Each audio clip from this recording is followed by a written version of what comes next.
Hi there everyone, Bruno Luce here with GLB Productions. I had a request from one of my subscribers to film a video about how to set up Monitor Sense, so that's what this is going to be. Just to be clear about what a monitor is, when we say monitor, we are referring to the speakers on stage that the musicians and singers use to hear themselves. Other people will call them foldback speakers. Some people call them wedges, and in some cases they're called slants or slant speakers, but we're referring to the ones that the musicians and the singers use to hear themselves.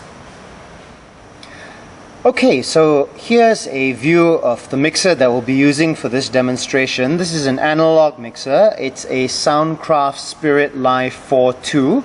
Once again, this information will apply to any analog mixer. Digital mixers are still developing their user interfaces, so there's no common user interface yet for digital boards, but in general, analog mixers are pretty much the same. The first thing that you have to understand about Monitor Sense is that they are controlled separately from what are called front of house sends. Front of house sends are the signals that we, the engineers, and the audience listen to. Monitor Sense are listened to by the musicians and the singers. Now, typically on an analog board, you will have a division into an auxiliary section, which in this mixer is the green and blue knobs at the top, and a fader section, right? The faders are down here, the auxiliaries are up here. Monitor sends are typically created using the auxiliary sends, also known as the aux sends.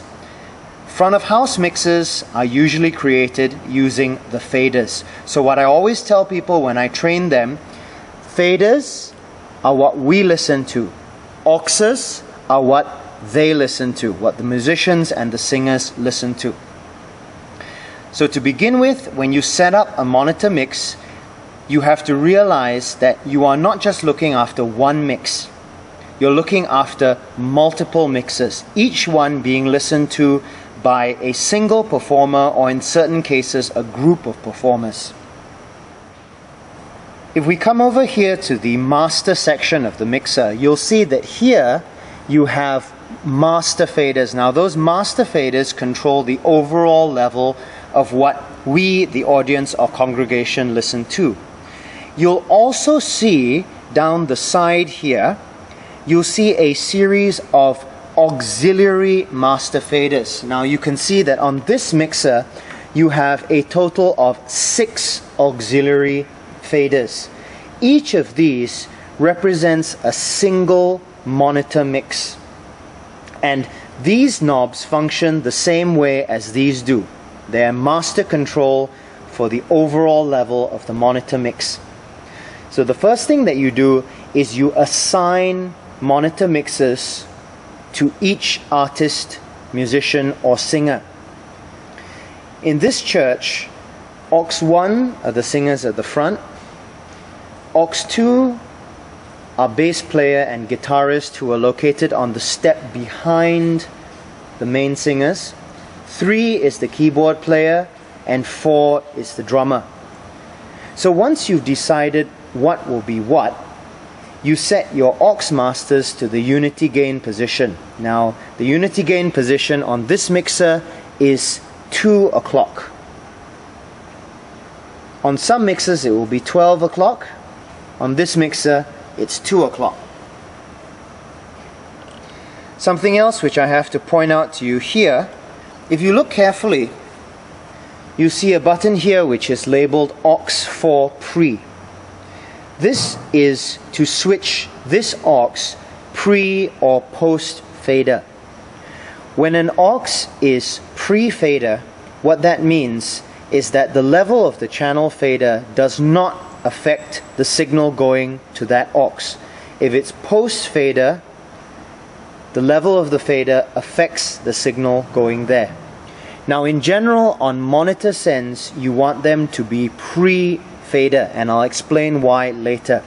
Now, on this mixer, The first 3 aux sends are pre-fader, the last 2 are post, and this one is switchable pre or post fader.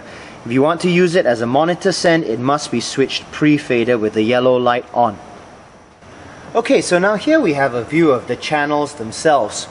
And this is where people get confused. You remember I just said that each aux master corresponds to one individual loudspeaker on stage. In the case of our church, aux 1 are the leaders, aux 2 are the guitarist and bass player, 3 is keyboard, and 4 is drums. So let's say that this channel is the lead singer's channel.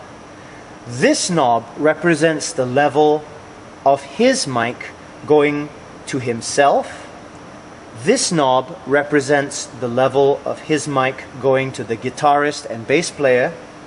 This knob represents the level of his mic going to the keyboard player, and this knob represents the level of his mic going to the drummer. So it's often useful when you are looking at a given channel to ask yourself, who needs to hear this person? So in the case of this channel, I've set it up such that everyone is getting him. Everyone can hear this person. If on the other hand you decided that, say, the drummer does not need to hear him, you would turn the knob down. If the bass player needs to hear him more, you would turn up the level for the bass players. Now on this channel, say this is a backing singer's channel, and the backing singer needs to hear himself, so you turn up the first one. And say the guitarist and the bass player need to hear him. The keyboard player doesn't need to hear him, so you turn this down, and the drummer doesn't need to hear him either, so you turn that down as well. There are some cases where nobody needs to hear that person because there is an on-stage amplifier. So for example, say this channel represented the level of the bass player. Now, the bass player has a bass amp on stage, so his signal does not need to be in the monitors at all. Hence why you turn them all down. If the singers say, oh, we can't hear the bass player, you could ask the bass player to turn their amplifier up slightly, or you could increase the level to them a little bit. Okay, now earlier you heard me mention the difference between pre-fade and post-fade auxiliary sends. The difference between them is whether the fader affects the level that is going to the auxiliary. On a pre-fade send, this does not affect the level that's going out here. So you could pull this fader all the way down and the monitor would still be on. On a post-fade send, if you pull this down, the monitor would also cut off. The reason you use pre-fade auxiliary sends for monitor mixes is that you don't want the level of the monitor to go up and down as you are mixing the front of house sound. Remember, you can't hear what the musicians are hearing, in the same way that they can't hear what you are hearing. So use pre-fade auxiliaries when you're doing monitor sends. That way you can make all the changes you need to in your mix, and you won't disturb the musicians and the singers at the front. So that's a real quick video tutorial on how to set up a monitor mix and monitor mixes. I hope this video was useful to you. There's a couple of things to remember about monitor mixes. First of all, remember that you can't hear what the musicians are hearing.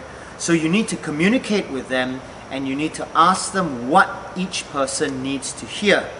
Sometimes their requests may seem rather strange, but you need to trust them with their monitor mix in the same way as they trust you, the front of house guy, with the front of house mix. Secondly, remember, if possible, use pre-fade auxiliary sends for your monitor mixes. That way, when you make changes to the front of house mix, you're not messing up the monitor mixes that the musicians are hearing. Thirdly, remember that not everything needs to be in the monitors.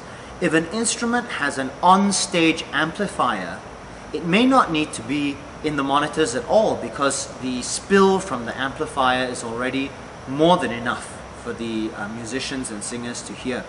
Similarly, instruments that have a high natural sound level, such as drums, brass, and percussion instruments, also sometimes don't need to be in the monitor mix. Likewise, electric guitar, which has an on-stage amplifier, may not need to be in the monitor mix. So keep those sends off until the musicians ask for them. Again, your mileage may vary.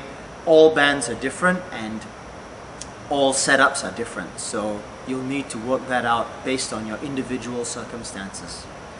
This is Bruno Luce from GLB Productions. Thanks for watching. If you have questions or comments, please leave them below and I'll do my best to get back to you. Until the next time, thanks, take care, and I'll see you soon.